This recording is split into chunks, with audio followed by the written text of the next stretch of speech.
백현동 개발특혜와 불법 대북 송금 의혹에 관여한 혐의를 받고 있는 더불어민주당 이재명 대표가 구속을 면했습니다. 법원은 혐의를 다툴 여지가 있고 증거인멸 우려는 적다고 판단했습니다. 현장에 나가 있는 취재기자 연결해 자세히 들어보겠습니다. 김예림 기자.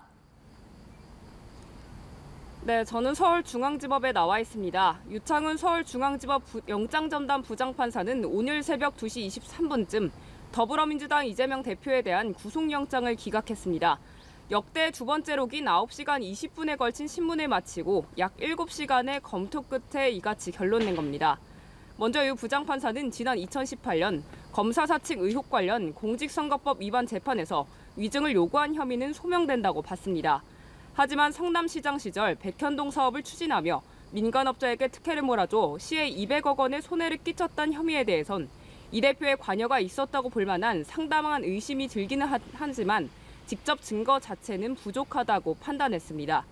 또한 쌍방울그룹이 스마트팜 조성 비용과 방북 비용 등 약 800만 달러를 북한에 대신 내도록 했다는 혐의에 대해서도 공모 여부 등에 대해 다툼의 여지가 있다고 봤습니다.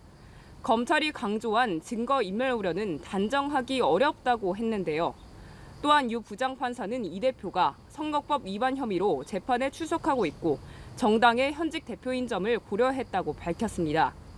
피해자의 방어권 보장과 증거인멸 염려의 정도를 고려하면 구속의 사유와 필요성이 있다고 보기는 어렵다는 겁니다. 네, 영장심사 결과가 나온 뒤에 이 대표와 검찰 모두 입장을 냈죠. 네, 영장심사 전후로 법원을 오가며 입을 굳게 다물었던 이 대표는 석방 이후 직접 입장을 발표했습니다. 한번 들어보시죠. 헌정 질서를 굳건하게 지켜주시고 현명한 판단을 해주신 사법부에 다시 한번 깊이 감사드립니다.